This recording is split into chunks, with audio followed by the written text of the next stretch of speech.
on target. We're too close. Stay on target.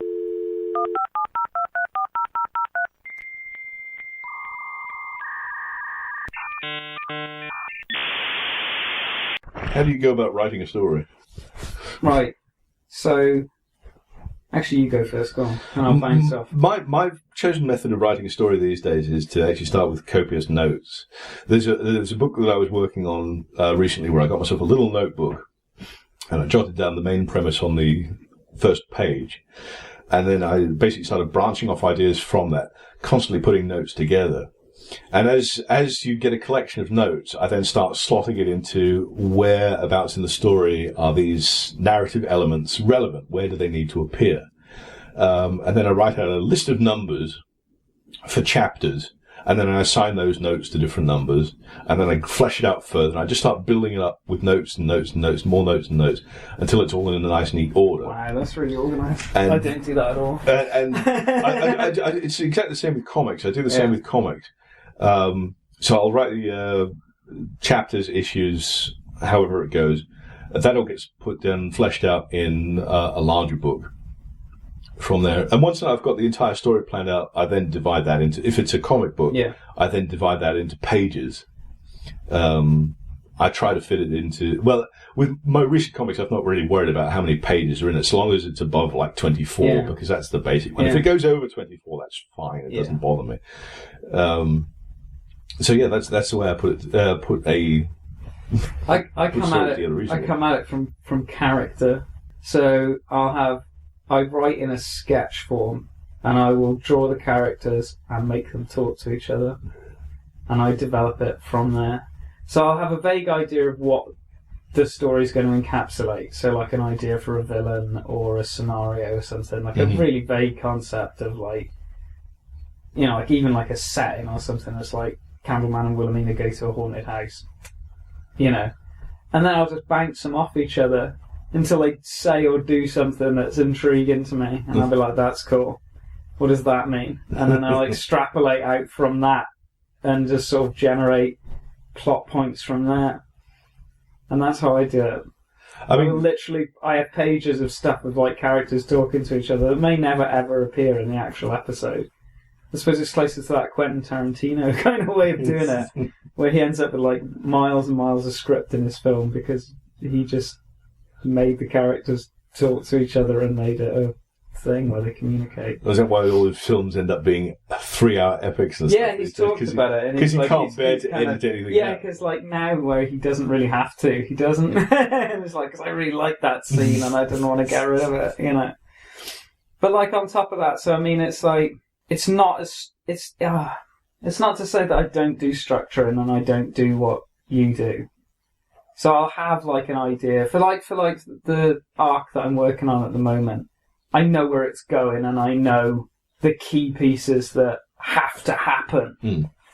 But the way I get to those is a lot sort of more vague in that, yeah, I'll just sort of create scenes or explore through acting out scenes on the page and find stuff that works that way. I mean, if I'm working on a comic, I'll do a lot of character design before I actually fall into the story. Yeah. I can't do the two at the same time, so I'll be designing. I'll do a version of a character. Well, it's mostly because a character, and it might mutate. A character's appearance often, a character's appearance will often dictate, well, to me, how they act, how they behave, how they interact with other characters and stuff. So, as far as comic books goes, yes, it's important to do the visual design and stuff first. Yeah. But if I'm doing something that is purely written fiction, it will all be through notebooks and stuff. Yeah, sure. I mean, occasionally I'll draw a little picture for myself. My bulk of writing has been like comics, I guess, more than anything. Yeah, certainly, as far as dialogue is concerned, it's purely all in the notebook. I used to do a lot of brainstorming and whatnot, just on loose leaf paper and stuff. I used to write it as scripts. I mean, I used to write the issues that are going up now is written like a screenplay. But I've just discovered over the years I'm moving further away from that.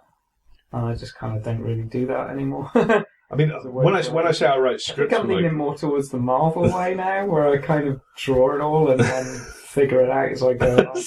That's a horrible way of working. That's like the way I used to do comics when I was a kid. I used to make up the story as I went. It's not like I'm making it up as I go. I know where it's going. But did you ever do this as a kid? You made up the story as you of course you do. Yeah, everyone because you does think it. that's you how just draw that's panels it, and see where it goes. And that's why I never. And then used you to realise finish that your comics and character's stuff. cornered horribly, and you're just fucked. It's like, Ruins well, the everything. only way out of this is suicide or kill everybody. Yeah, it always ended up getting really dark and stuff. And bad things happening, so you can get out of situations. Yeah, I never finished any of those early comics. But yeah, I mean, like I try to lean towards that Buffy way of storytelling, where Helen defines it as the monster of the week, which I think is a really good way of doing it. So you have like a single issue where there is a contained story in it.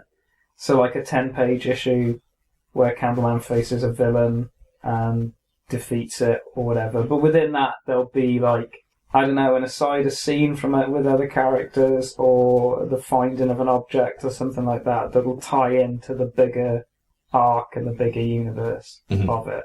And I don't know, it's not an unstructured approach, but it also isn't a structured approach. That makes any sense at all. Well, I mean, I've learned over time that I really like to have a structure. If I have a script in place, I find that it's really easy to actually draw the comic book. Similarly, if I plan out like a 10-page sequence, just quickly with just basic, very sketchy line work, that speeds up my workflow. I find those planning out those first 10 pages or planning out a sequence of pages just in rough to be harder than actually putting the final lines and stuff down. Oh, yeah, definitely. Yeah, I mean, that's where the work is. Yeah, I mean, I can spend like days just sketching out a couple of pages. So my writing process at the moment is like I'll sketchbook it and brainstorm it that way with the sort of conversations between the characters and all those,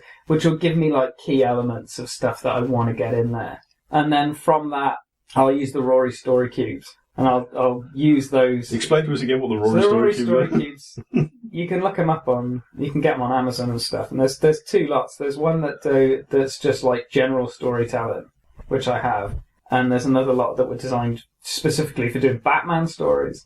And they were the first ones I discovered. I didn't know yet. And they just sort of randomly generate a sequence. Yeah, and they just like, so there's like 9 dice and they each have like a bunch of images on them. And you sort of combine them to give you a series of events, really, and I use those to give me a vague idea of something that might happen. Sparks off ideas. Yeah, pretty much. It's like I don't they suggest that you just go with whatever because it's essentially part of it's a game that you have to make a story out of what you're given. But I don't. I'll just change them if I want. If I can't get an element to work, I'll change it. I'll just be like, well, what else is on here that'll work for the story I'm trying to tell? Because you don't use it to govern your direction. Yeah, exactly. It's like I know what I'm saying. I'm just looking for the way to say it.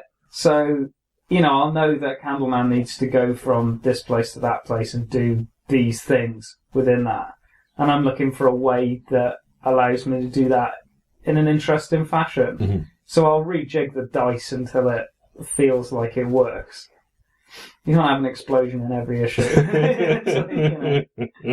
And explosion, the comic book. Yeah, and then I'll use it to do like a really basic rough out. So it'll be like a nine little thumbnails with a key panel. So like instead of doing all the panels on a page, there'll be like 9 thumbnails that like this key moment has to happen on that page, and it gives me a pacing, and then there's a spare at the end to do the 10th sort of nice roundup. Mm-hmm. And then from that, I'll thumbnail it. So I'll do like that sort of size, like, I don't know, what was that, 4-inch by 2-inch kind of little page layout. And I'll probably kind of script it then, so go back to the notes and look at the stuff that I wanted people to say and get all the things that they need to cover in there. And it'll all be roughed out then. And then I take those thumbnails and I draw them up. And then that's how I go from there. I mean, I used to work with thumbnails back when I used to draw physically on paper. Yeah. But this is it. I'm still really old school. I don't hardly do anything on computer. Well, it's just, when you work on computer, it's easier just to get the page full size and then put a sketch over it and then go on to the next page and do a sketch for that. But I've really found recently, well, not recently, over the last decade or so, the more planning the more preparation work, more work you do on the foundations, the easier everything is later on. Oh, without a doubt, yeah. These are the most planned issues I've ever done. So if you skimp on anything, long sort of run. I mean, you can cut corners later on if you want with the amount of detail that you put on the page. But if you do all the foundation work to the best of your ability, everything after that I find is a breeze, because you basically just turn off your brain and work on autopilot. Yeah, that's it. I mean, once you've got all that, you're just drawing it. Yeah. You know, and you're not thinking about, oh God. Because all the planning has been done. Yeah, and it's like, even with the thumbnails and stuff, it's like with the thumbnail, and I use it to work out like the angle of the shot and where the characters are going to be and what the framing and all that kind of stuff is. And like with a really crappy drawing, but you work out where the characters are going to be in that scene and how they're going to be posed up and all that kind of stuff. And then when it comes to drawing out big, you don't even have to think about that. You just have to think about making it look good. You know, because you're like, oh, that main character's going to be there and that character's going to be there, and then I'll work out what they, you know, the detail in it and the lighting and the shade and all that kind of stuff more than anything else, because you've got the composition and you know what it's going to be. So yeah, it's like the more stuff you do at like the start level of it, it just becomes so much easier to do. Yeah. So in summary, my process for putting together, let's say, a comic book, I do the notes first, which can include both written and visual. Yeah. Then I write the script based upon those notes. Yeah. Then I do the initial planning of each of the pages. You do thumbnails. Yeah. I do virtually the same thing, just digitally. And then you do the finished thing. And that's the process. Yeah. It's important not to get too bogged down in the notes, I feel. Put as much detail as you want into the arc or the single story that you're telling.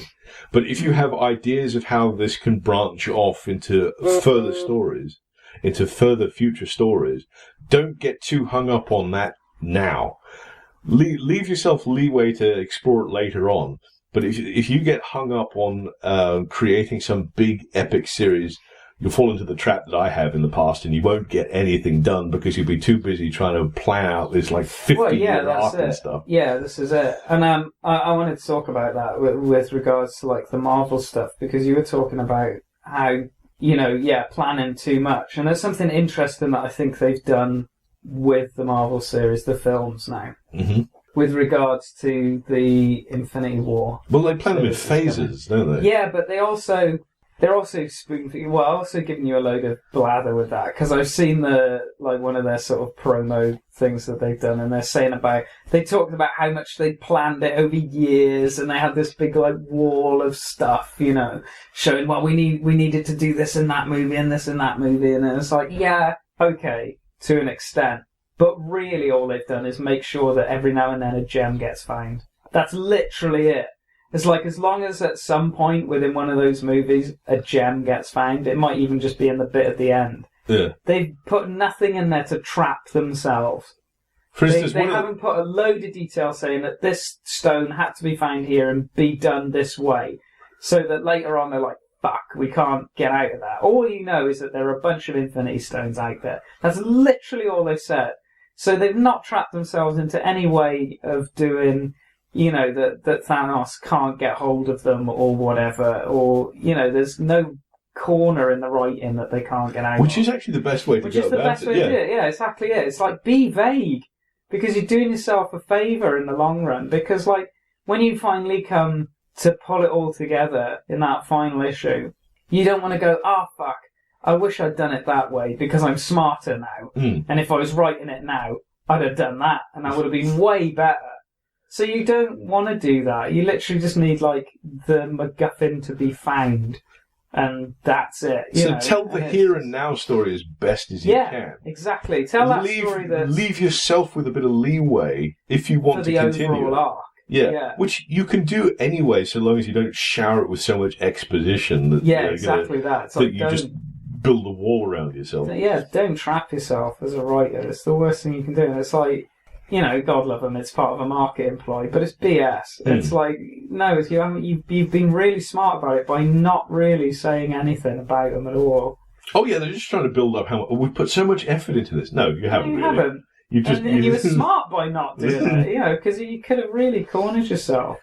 Because, when they started out, they had no idea what the Infinity War was going to be. No one's written it yet. So you need to leave it so that someone can actually write it. You just go to the writer, right, there's these, 6 magical stones. They had the Infinity War in the comics, obviously, but it's not the cinematic version is going to be completely different to that. Of course it is. But, for instance, Loki's scepter in the Avengers... I bet that never had anything to do with the Infinity Stones to start with. I have no idea. We had Thanos at the end of the Avengers, but for instance, the actual gem that it contains anyway is yellow. Yeah. And the effects that come off the stuff are blue. Yeah. So I very much doubt that they'd actually intended to have one of the Infinity Stones in there. Yeah, it's all that stuff as well. It's like, even with that, all they've done is just gone, there is a guy called Thanos. Well, literally, even with his appearance in Guardians, you have no idea what he does or what it's to do with anything. Yeah, I don't know a huge amount about Thanos until I started to read up about him recently, in that he actually goes looking for dangerous conflicts because he wants to die. And he's the most hard-as-nails character in the Marvel universe. Yeah. So that's why everyone's sort of afraid of him, because he's just a maniac that keeps looking for fights, basically. That's why there's that line, they attract death. The Avengers attract death. That's why he turns around and grins at the end of Avengers. Right. Because he's got that little P on his saying, these people bring death. Or something along those lines. And he sort of turns around and smiles and says, right, these are the kind of people I'm looking for. I don't think they actually mentioned the name Thanos in the Avengers, do they? Well, no, because they don't know he existed and anything about him. No, but Loki encounters him at some point, but I think he's mostly talking to the... he has these visions and stuff.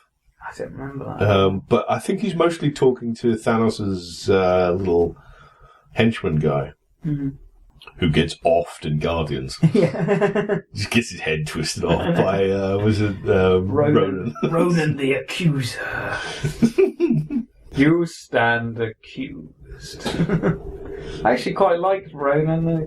A lot of people sort of criticised it as just being that sort of disposable villain. He is, really. But he had one of my favourite lines. Quite cool.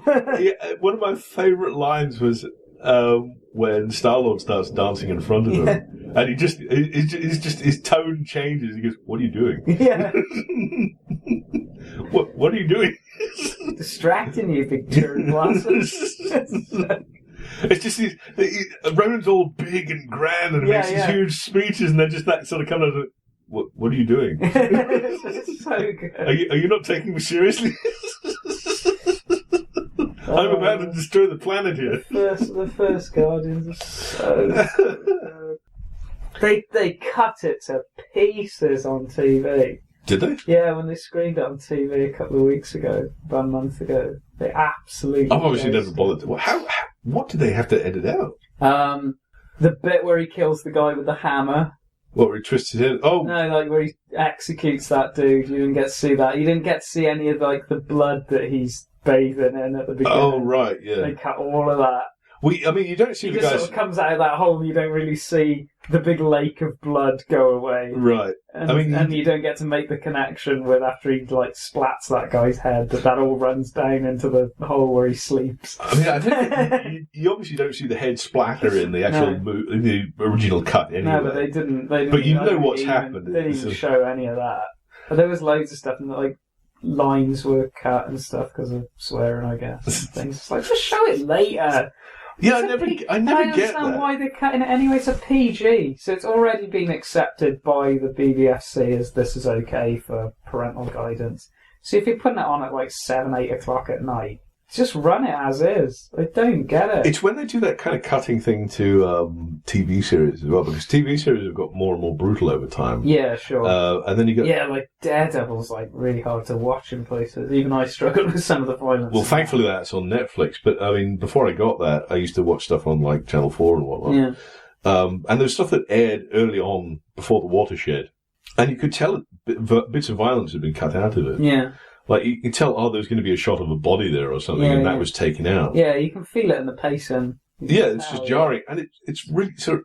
And they were often series which I was quite enjoying. Yeah. And you can't enjoy it because they've been cut up so much. Is that just put it on after the watershed? Just show it later. What's the problem? I don't get it. Mm. Yeah, I quite like Ronan. I have the Infinity figure of him. It's very cool.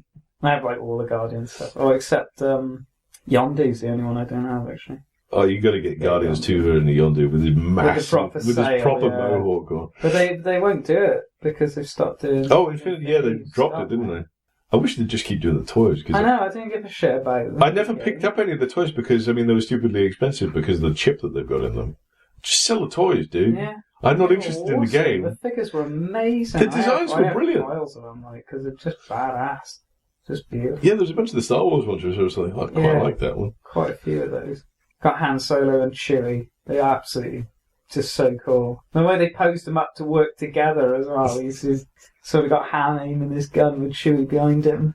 I seem to remember that I really like the design of Chewie because they sort of made him look way more simplified. They're lovely. They never really seem to be able to get the hair to work right when they sort of cartoonify them. I'm not quite sure I like the Wookiees in Star Wars Rebels. Well, they sound bang on, obviously, but they sort of look a bit off. But I thought the design of Chewie on the Infinity version was really good. He's really, really nice. He is very hard to get right because there's a lot of subtlety. But generally, his shape of his face is more complex than you think. And they really managed to nail it. He looks absolutely awesome. I didn't have many Wookiee figures because usually they don't look right. But I think I bought him before Han because he's just so awesome. I was like, they nailed that. He looks so cool. You see his little teeth, he's sort of in the middle of doing a little roar or something. It's absolutely wicked. I'm slightly disappointed there's like two versions of Spider-Man. You can get the black suit one and the classic. And they're both the same pose. Oh, disappointed. That's so cheap. Fuck. That's really because they haven't done that, I don't think, with anything else where there's variations. They've almost always redesigned them. Like, there's two versions of Captain America, and there's one where he's, like, in the suit, normally. And then they redesigned it for the new one where he's just got no hood and he's just stood holding the shield. And it's absolutely awesome, which is the version I have. I was going to say they both sound brilliant. It's way better than the other one. They actually made it look like Chris Evans. Like beautifully simplified down the I think on ArtStation, the guy who does the design work for them has a page. And he has like the design process he used to do it. And he has like all the sketches of the original one. And then the modifications he made. And all these sketches of how he got like Chris Evans' face to work in that. It looks amazing. You're like, it's literally Chris Evans just stood there holding this. I'm really glad people are being more receptive. I'm glad that the suits are allowing this sort of simplified cartoony versions of things to come back. Because for a while, everything had to be realistic. Yeah, no, I don't Stupidly realistic. And I don't want that. I was weirded out by having a statue of a realistic human on my desk. Well, I don't have any. I certainly don't have any realistic figures on my desk. But I don't know why, but it's like strange. But I mean, Pixar has the right idea of doing caricatures. Disney, they've tried with their 3D stuff. Just doesn't have the same. Doesn't have that same. No, it's Disney 3D. It's not Pixar. And then you got stuff like Team Fortress 2, where the characters were specifically designed to have each silhouette was supposed to be completely different, so you could you could recognize them from a distance. But when I did 2D animation, that's how you're supposed to do it. You're supposed to be able to tell what someone is just at a glance, But I mean, I'm just glad that things are getting more cartoony again, because for a while it felt that everything was so po-faced. People would look at cartoons and sort of sneer at them and think, "Oh, it's kiddie, that's childish." And it's not. Now you've got things like Overwatch, which are just taking the world by storm and stuff, and they're like Saturday morning cartoons. Yeah. I mean, Overwatch is, I'd say that Overwatch is a contemporary Saturday morning cartoon. It's not a cartoon, it's a video game. I know what you're saying. But it's the kind of thing which you'd expect to back up a toy line. Yeah, totally. I wish to God Blizzard would get their arse in gear and do a fucking toy line, because I will buy every single one of them, because I love those character designs. Well, there are some out there. Some really, there's pop figures. There's hundreds of pop figures of them, and there's the little statues, the little statue figures that you can get. Well, I say little. They're like the 12-inch tall things for certain characters. They're not posable or anything. They're just ornamental. I've seen one that is. There's what's her name? The English girl. I've seen that as a posable figure. No, socket joints and all that kind of shit. That was actually a promotional thing. Oh, was it? And it wasn't little. Rubbish. It was like 30 feet tall. Yeah, Tracer and that. Yeah. It was. They made these giant toys, and they put them around the world as a sort of promotion for the thing. But yeah, if you're going to build a 30-foot one, can you just build like a 6-inch one? That seems mental that they haven't, because it doesn't make sense. Every hormonal nerd on the planet is going to buy one of those, like little boobs. Well, I mean, it made me want to take another look back at like the old G.I. Joe concept. G.I. Joe. Yeah. Like every single character was their own unique thing. Yeah. And I just want to come up with my own sort of version of the G.I. Joe characters and stuff. There's an avenue here that I want to go down, but I don't feel I'm qualified to. Because it's something that Helen brought up. She has issues with the design of the female characters. Because they're supposed in Overwatch.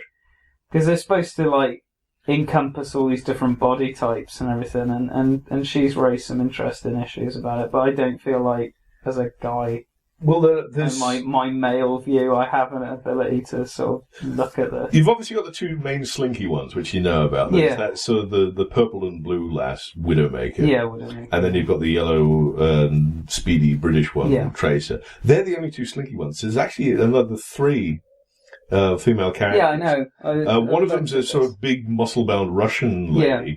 That's what I mean. I can't talk about this. The other ones but Helen does have hang-ups on all of them. Because she's well aware, she's been and looked and dug around. But I'm not I can't. I don't know what to say. I know that this is something that Blizzard have taken or paid attention to, is feedback on that front, because they ditched a bunch of poses.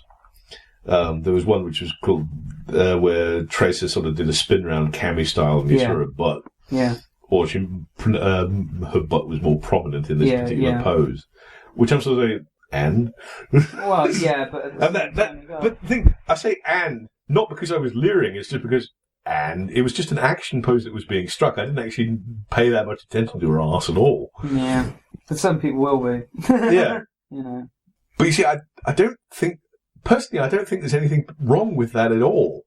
And there's issues with over-sexualization of characters, like especially in things like video games and cartoons and stuff. It's like, I think it comes down purely to the market. Right place to do it. I think it's actually down to who you're aiming it at. Yeah. Overwatch, I will say, Overwatch is aimed at a family audience, despite the fact it's all about people killing each other. Overwatch is aimed at a family audience, and there you go. You have to respect that. You can't over-sexualize the characters because of that. Yeah. If you were aiming a product purely at like a teenage male market, leery teenage audience. If that was your audience, if that who you were specifically trying to cater for, 13-year-olds surrounded by Kleenex in their room. Exactly. If you were specifically aiming at that market, do whatever you want to titillate that crowd. Yeah. As far as I'm concerned, I don't care what you put in it. If you then, but there's plenty of that stuff out there. Yeah. Bayonetta and things. But if you then try to take that and market it to a different age group, yes, that would be when you have problems. Like if you tried to if you included all that titillating stuff and then marketed it towards a younger age group, yes, that would be wrong. Or if you market it towards like a female age group or a female demographic, sorry. I feel like that would be wrong. I feel like, probably because it's sat next to you, but I feel like we need to talk about Harley Quinn. Oh, God. No. And the terrible things that they've done with that since it got away from the animated series. There's only one incarnation of Harley Quinn. Yeah. And that is the Batman animated series version. That is the definitive Harley Quinn. Not just in terms of visuals, but in terms of attitude. Yeah. How she behaved. She was the henchman or just a female gun moll to. I have issues with like promiscuity being promoted as empowerment in female characters. It seems to be a thing. It's like, if you sleep with everybody and you're this sort of slutty character, that means you're a strong person. It's like, I don't get that. But I mean, it's like, how does that work? Did you ever watch the Assault on Arkham? By being a male fantasy, you're a stronger female character. How the hell does that work? In the Assault on... You see that in, the Assault on Arkham thing, and to an extent in Suicide Squad as well. Although it played out better in the film than the trailers led you to. Yeah, I mean, the thing is, one of the main character traits of Harley is that she is utterly obsessed with the Joker. Yeah. She would not flirt with other characters because she is so obsessed with the Joker. The Joker is the love of her life. She wouldn't look away from him at all. She would do anything for him. That is one of the defining elements of Harley Quinn. So in stuff like Suicide Squad, where she's flirting with other people, or the Assault into Arkham Arkham cartoon, where she ends up, I think, sleeping with Deathstroke. Oh, no, not Deathstroke, Deadshot. It's just out of character. It's not Harley Quinn. That's going to sound really weird now, but I always struggle with the idea of sex in the Batman universe anyway. Because I just feel like those characters are almost devoid of it. Well, it goes completely against what they're the relationship between Harlequin and the Joker. There's obviously going to be a physical side to it, obviously, but I just feel like they don't view each other in that way because. Not that they've moved beyond it, but their obsession is something else. That was the word I was going to use. I was going to use, it's not about that kind of... They're obsessed with each other. Yeah, but also the thing that joins them together is a mutual enjoyment of destruction. A mutual love of something else. I think it's two different things. Joker likes Harley because Harley likes Joker. Yeah, exactly. That's it's like she... fuels the ego fire. Yeah, you know, that's it. And it's just like he's just ego in a suit. Yeah, the Joker would just flat out kill her otherwise, but she's this audience that keeps coming back. Yeah. So that's why he allowed her to be there. If it diverted anything from that, or if she did pay attention to someone else, the Joker would kill her. But it's the idea of like Batman as a sexual character as well. It's like that has appeared in the comics, and it's just like I just know. He's obsessed Bruce as well. Wayne, yes. Batman, no. Batman's not a guy in a suit. As much as he's a guy in a suit, he really isn't. He's something else when he's Batman. Yeah, you can quote the V for Vendetta thing here. He's not a guy in a suit. He's an idea. Yeah, exactly that. It's that.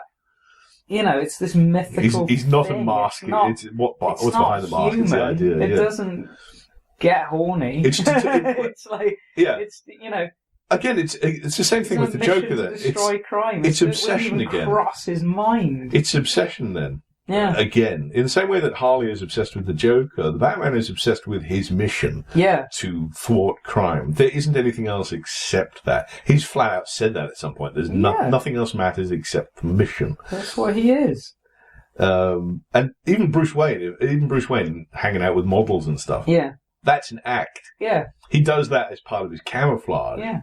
There's not actually anything behind that other than the mission. Exactly. And it's like, I just don't, because there's been numerous comics where that sort of thing goes on. I'm going to start talking about the dreadful Kevin Smith stuff. I've never read any of that. Oh, Jesus. I know that you hate it. They're hands down, I'm not even kidding, the worst comics ever written. There's chunks of it online where people have, uploaded bits that are just absolutely dire. There's the worst artwork you've ever seen combined with some of the worst writing. Which I'm really amazed by because, I listen to Kevin Smith's podcast and stuff, and you honestly won't find a bigger Batman fan. No, but that's probably why. And then he admitted it himself. He's like, he got scared and just smoked himself stupid. And it's like, because somebody asked you to write for the thing that you've held up. Don't write when you're stoned. Yeah, but it's just awful. It's really, really bad. The thing that would have saved it would have been hilarious, as if it had been done from the point of view of Jay and Silent Bob. So, there's suddenly a reveal that they're writing it. It's like, oh yeah, dude, it'd be great if this happened. You just be like, that's genius. That would be genius. But it's done straight, and it's like, it's just appalling. I think if I was asked to write for anything that I really loved, you'd have to wrap yourself up in the universe, but you would have to write something you'd have to tread ground which hasn't been trodden before. I'd want to do something like Max Landis suggested doing, because he he had his own version of the birth and death of Superman, the death and rebirth of Superman that he wanted to do. But when he talks about that, he said he do it as like an all-star. So like as something that was just separate from the universe. Yeah. I think that's what I'd want to do. It would have to be. I wouldn't want to try and write anything that was part of anything. Well, I mean, you'd be like its own little standalone. If you were hired as a writer for DC at the moment. Yeah, when you picked yourself up off the floor. Yeah, if you were hired to work for DC, you'd be fitting in with like one of their schedules, basically. Yeah. Like they have their New 52 thing, which is dead in the water now, dead and gone by now. They've replaced it with something else. Yeah, I think it's Rebirth or something now. Yeah, which is absolutely shit. But the point is, you're working to a framework which is already in place, which means you have massive restrictions on what you can and cannot do. Whereas if you were writing something which is completely separate, which plays on the legends which you are familiar with and enjoy, you can go wild, you can go nuts, because there's no framework except the ones that you build around the narrative. There's nothing sort of holding you down saying, you have to do this. I want to do this because this is wild and interesting and new. Yeah, no, you can't, because it doesn't fit in with New 52 straight Rebirth. Yeah. It's just like a standalone Batman story. Yeah. Which, to be honest, are the far more interesting things anyway. The sort of continuing run stuff is just... like I said previously, it's they've become a soap opera. Yeah. They stop. You stop being interested in them because it's always a middle story. It's not the beginning. It's not the conclusion. It's sort of a mid-ground. It's always preparation for what's coming next. Yeah. It's not about conclusions. I mean, everyone's thought. Everyone who likes Batman has come up with their own Batman stories. Of course, they have. Everybody's done it. But the thing is, they're your stories. They're 100% your stories. Yeah. He uses the legends and stuff in different ways, but they're your stories. You're not working to a company or corporate framework. No. Something that's been planned out by Which is why it's better people. to just write your own stuff. Yeah. This is why I always say don't do fan fiction. Don't waste your time on fan fiction. I've always wanted to go. Oh, who wouldn't? I mean, that's the thing. If you were going, if you could write a Batman comic and it would be released, like you would. You would. Like, yeah, who sure. the fuck wouldn't? I would love to. But ultimately, I always say you shouldn't bother doing fan fiction because it's a waste of your own time, because you won't be able to do anything with these characters. But at the same time, and I know this as well, is that you've written stuff that was originally fan fiction, and you just rejig it to make it into something else. So I suddenly realised that something's too good to waste on fan fiction. Well, why not? Yeah, so if it's a way into a good story, who cares? Like, I'm not against it. But I think you should do that. I think you should do exactly what you're talking about, where you should write something, and if it's really good and you like it, then just change the names and do it anyway. But then it just feels like that won't be as original as it could be if that's your focus to start with. Yeah. But I mean, then you've got that, like with stuff like Little Victory, it's like you then create a universe that supports that. Because you've got a Batman-esque character in that, and you've said before that it's not unrelated to that. I'll tell you what. But the universe is, you've had to create a different universe that makes it work, and therefore it's become a much bigger, interesting thing than it would have been. I'll tell you what feels like a Batman fan fiction which has been repurposed to become its own thing. Have you ever watched the TV series Person of Interest? No. Do you know the premise? Not really, actually. Well, the basic premise, there's a guy in a suit who works with a nerdy computer guy who built a machine that occasionally spits out a number, and that number is someone's social security number. Okay. And that person will be involved in a crime. Right. They're either the perpetrator or the victim. Right. So the guy in the suit then has to go and work out, is this the perpetrator or the victim, and then either stop them or protect them. Yeah. Got you. And when you actually watch one of these things, it feels like Batman without the cape. Wow. There's not gadgets or anything, but it feels like a Batman style story, just with none of the superhero trappings. And they even play on this in one episode, because there's a kid who encounters this guy in the suit and starts drawing pictures of him as a superhero, and there's the guy in the suit. Right. So that felt like a Batman story or Batman fan fiction that had been repurposed into something that was new, something that was different. Yeah. But if you look at it, you still sort of see the fingerprints of this was intended as a superhero thing, but it's not. Which is why I mean, it's not a huge complaint, but I just feel that if you'd thought up something original from the get-go, something wouldn't have the fingerprints on it of the product that you're being inspired by. Sure. I don't know. I mean, I haven't seen it, so I can't comment. But I mean, from the description, it sounds more like Minority Report, but that's kind of just my point of view. But I mean, I've not watched it, so I don't know. The Minority Report was sort of the psychic thing, wasn't it? Yeah, with the pre-crime division. I haven't watched that in ages. Yeah, well, it's Tom Cruise. Yeah, so infected by Tom difficult. Cruise. Yeah, anything with Tom Cruise in is difficult. Past sort of the 80s. There was only one good bit in The Mummy. One bit in The Mummy which I really liked. And that was because it nodded back to the Mummy 99. No, is that the bit with the book? Yeah. Yeah, Helen told me about that. She's like, it was awesome. There's a bit where she said it's problematic when the best bit of your film is a reference to another film that did it better. It's like, but it's only in it for a second as well. Yeah, how bad is that? It's the one bit that everyone notices and thinks is great. The book's not open, it's just used to club someone around the head so someone else can escape. Oh man, that's not good. Your film is flawed. I mean, that's, the case. And the camera lingered on it a little too long. Look. Yeah. It's a gold book, look. So, I mean, the way it lingered on it, if you knew that movie was connected to 99 version, if they both happened in the same universe, which is entirely possible, you could do that. You could write it like that. But if you knew that was the case, that would be perfectly fine. But as it stands, it's just like, why are we looking at the book? Why is that important? Only people that have seen The Mummy 99 will get that. Yeah. Otherwise, it confuses you. Yeah. It would confuse someone saying, why is that book important? Why did we look at that book for so long? Slightly off, yeah.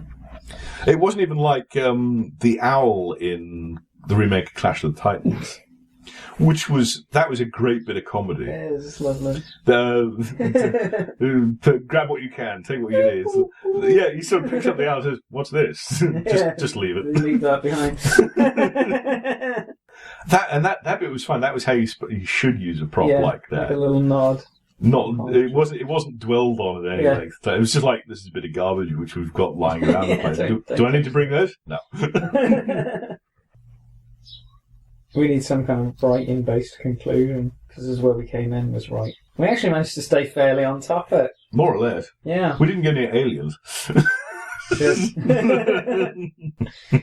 Well, now you've mentioned it.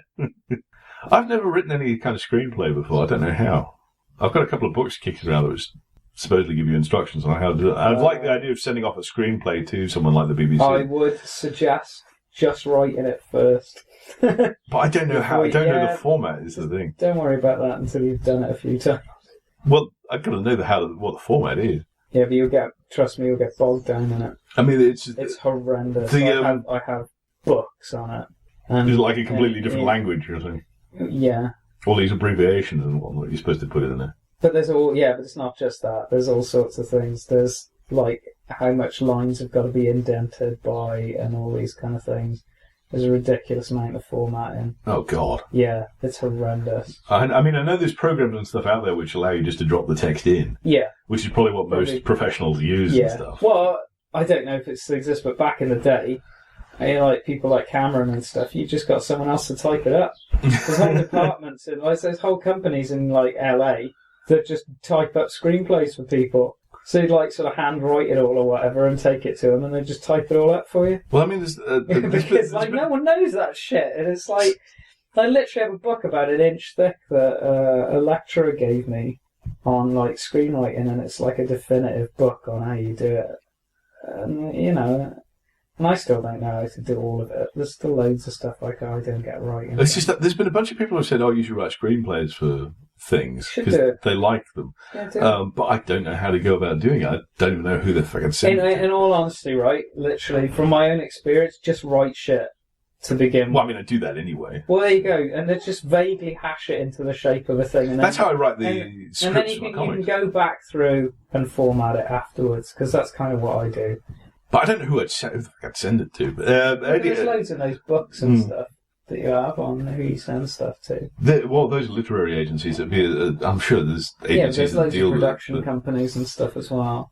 What is interesting is Amazon are launching a movie thing, and they're looking for people. Weren't they doing that a few years back? Yeah, but this has come out for them to actually fishing for people to send stuff to them there. Well, they're doing the same thing that Netflix are because they want their own stuff to put on but they Amazon also Prime. have, the physical distribution ability and all So that might be a good. Actually, that might be a good avenue to go down. Either send stuff to Netflix or Amazon because they're the ones that are more likely to pick stuff up at the moment because they're not trying to. They're not bogged down by censorship or anything. No, exactly. They can put whatever they want in there. Gives you really good at writing, so you should do it. I'm okay at writing. Ah, bollocks. So the rest of it is just formatty crap. Plus, I'm never sure how much dialogue should actually be in something because I mean, Short. Not much. less than what you do for comics. It's very different. Very different. You can't have these big soliloquies. Well, someone would have to remember it and read it out, but also, like, if you look at scenes in movies, they're only a couple of minutes long, if that. Even the ones that feel long aren't. Well, if something feels long, it's gone wrong. Yeah, exactly. You're usually looking at like a page, 2 pages, something like that. Yeah. So screenplays, that's another thing to add to my list of things to do. 120 pages, something like that. And a page is about a minute. Oh, is that the measurement? A page equals a minute? Yeah, you do, I think it's double-spaced, 12-point courier type, and that'll give you roughly about a minute a page. Well, this will be why there's a specific format for the thing, because it's as much timing as anything else. That's right, yeah, because it tells you how long roughly stuff is. So, I give you a vague crash course, and just so you know things like that. Well, I've got other stuff to do at the moment, but it's something to keep in mind. But like, there's the book I have is really worth it because there's like Sid Field.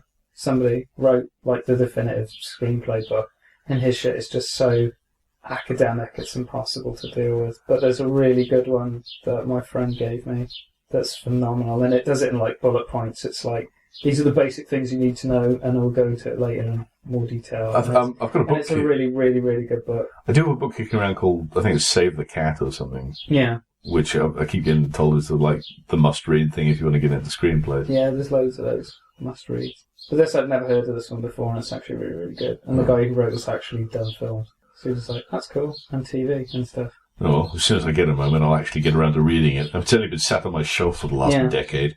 Yeah, I know. Well, I've had the Sid Field book since like uni. Because I started writing scripts.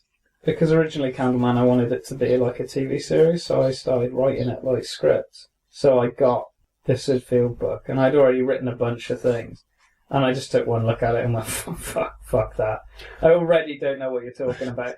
But that's the thing, it's like, that's why I'm saying go and do it first. Because it's like reading a book on swimming if you've never been in the water, and you're just like, I don't know what you're on about. It's literally like you just don't have the language to understand what they're saying. So you're just like, it's just meaningless because you haven't got anything to frame it in. There's no experience to frame it against. So it's one of those things which is a case of learn by doing. Yeah, it totally is. It really is. I mean, you won't write anything that you'll want to send to anybody the first few times, but you'll learn shitloads from doing it, and then you can read a book and go, oh, okay, right. I know how to turn this. Yeah, because I know what because I've tried it and I understand what you're saying, I can apply that to it. Whereas before you're like, I don't know what you mean. I don't know what fucking Maison Seine is. What are you on about? It's in Paris, isn't it? Yeah, exactly. It's a street in Paris, right?